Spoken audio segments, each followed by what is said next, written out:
Okay mga kabayan, breaking news po. Inilabas na po ni Saldico itong kanyang part 2 ng kanyang video kung saan ay ipinakita niya ang bulto-bulto na mga maleta na naglalaman ng pera para i-deliver kay Pangulong Bongbong Marcos Jr. at kay dating House Speaker Martin Romualdez. Ayon pa kay Saldico, totoo lahat ng sinasabi at testimonya nitong si Orly Gutesa. Yung mga deliveries po ay merong record ang aking mga tao. Totoo po yung sinasabi ni Orly Gutesa na nag-deliver siya sa Forbes Park. Totoo din po ang sinasabi ni Orly Gutesa na nag-deliver siya sa Malacanang doon siya ay nasa Senado. Yan po ang isa sa mga matitinding banat at pahayag nitong si Saldico. Panoorin po natin ang buong video at pakicomment nyo po kung ano po ang inyong mga reaksyon kaugnay sa videong ito. Again, I informed the Speaker and asked clearance about the instructions ng Pangulo. At ang sabi niya, wala tayong magagawa. Kaya po nagtataka ako kung bakit sinasabi ni Pangulo na hindi niya makilala ang budget. Samantalang lahat na binawas at dinagdag sa mga ahensya ng gobyerno ay humihingi ng approval sa kanya si Sec Mina Pangandaman. Bago namin ginawa o tinapos ni Senator Chis Escudero during the BICAM. Sinabi pa ni Sec Mina, everything is cleared with the President. Basta importante, pasok ang pondo na request ng Pangulo. The following day, sinabi ni Sec Mina, approve na si Presidente BBM sa lahat na binawasan na ahensya. Masaya na ang Pangulo dahil naipasok ang gusto niyang 100 billion insertion. Wala pong perang napunta sa akin. Lahat po ng insertion napunta sa ating Pangulo at Speaker Martin Romualdez.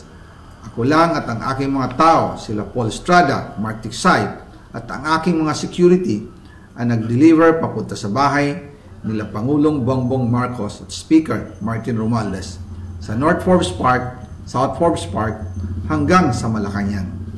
Yung mga deliveries po ay merong record ang aking mga tao. Totoo po yung sinasabi ni Orly Gutesa na nag-deliver siya sa Forbes Park. Totoo din po ang sinasabi ni Orly Gutesa na nag-deliver siya sa Malacanang nung siya ay nasa Senado. Para mapatunayan ang mga litrato na deliveries ay lalabas ko po together with this video. After po ng approval ng budget sa General Appropriations Act of 2025, nagtanong po ako sa DPWH kung magkano ang kailangan na ibigay sa Office of the President o ang SOP na bigayan. Ang sinagot sa akin ay 25%.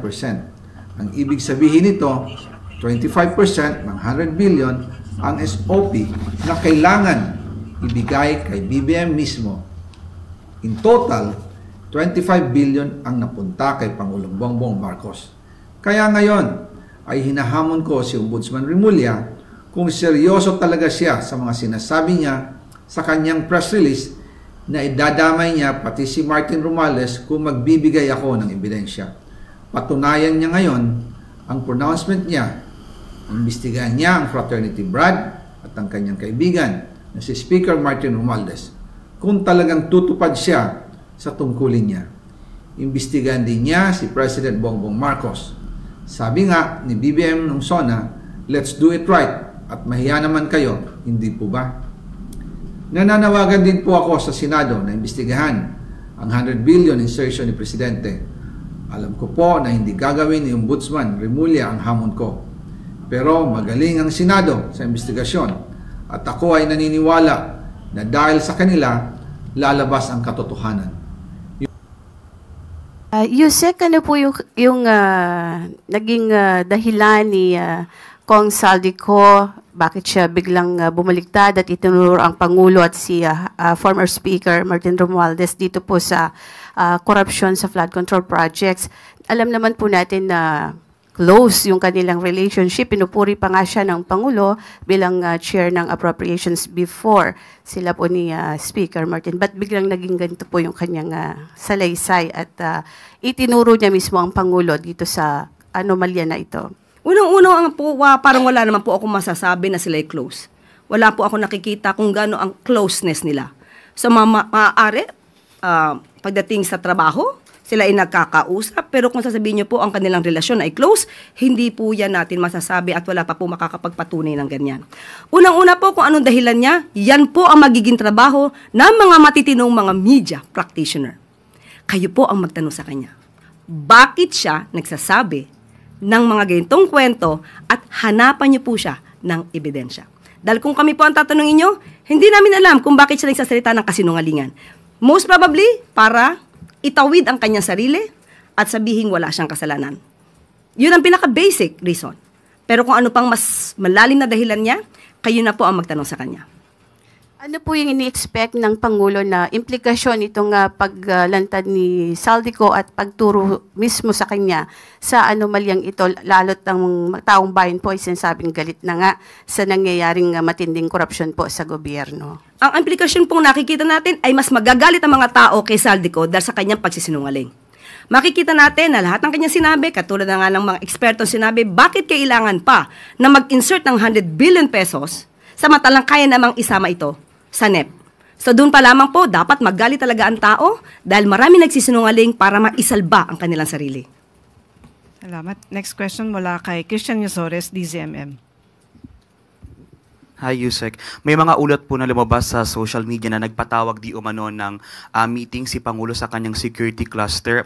Is the palace in panic mode dahil so posible po na mag-spark na naman ng panibagong public outrage yung expose ni dating congressman ko? Wala po ako nabalita ang ganyan. At ako sino po ang nagsabi niyan? Muli, patunayan po niya. Tayo po nga ay dapat papunta ng Intramuros Hindi po ba? At meron doong event. So, wala pong panic mode na tayong pinag-uusapan. Kailangan lang po nating magkaroon ng press briefing ngayon para po maipaliwanag sa mga kababayan natin kung sino ba talaga ang nagsisinungaling. So, Mr. Saldico, mas maganda po, umuwi kayo dito. Kung maaari, sabayan nyo na rin po yung ibang mga fugitive na nagtatago sa ibang bansa.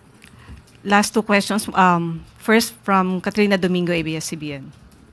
Undersecretary, ano po yung balak ng palasyong gawin to address Zaldico's accusations? Aside from denying it, does the palace intend or the president intend to file charges against him? Depende po. May part 2 pa, sabi niya.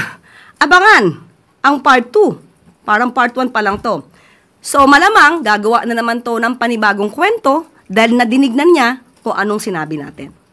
So abangan natin kung ano na namang tahitahing kwento ang inyong madidinig mula sa kanya. Kaya, be cautious.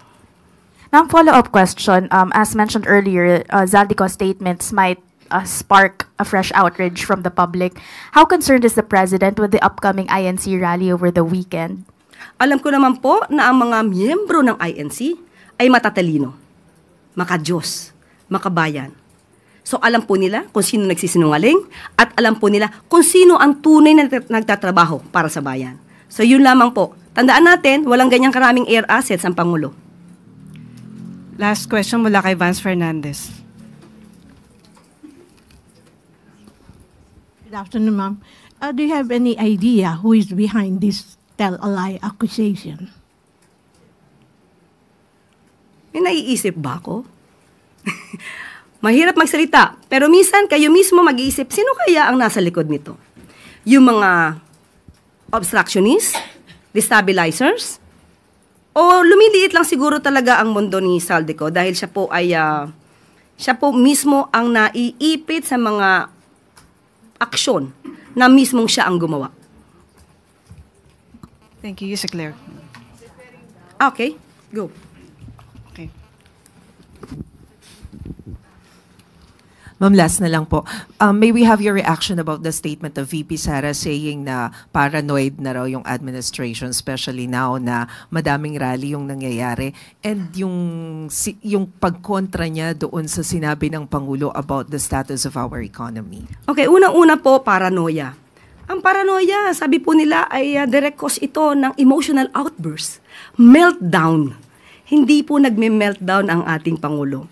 Nagkataon lang po, syempre po, kapag ka po may mga issue, may nababalitaan, may mga nagre-report na di umanong may gustong magpabaksak sa gobyerno, ano po ba ang dapat gawin ng gobyerno? Matulog? Manahimik? Mag-relax? Kailangan po itong mamonitor. Hindi naman po ibig sabihin na ito ay may katotohanan, but still, hindi po to dapat na tinutulugan. Patungkol po doon sa, again, Maricel, ano yung second? Sa economy, kinontra niya yung statement ni President.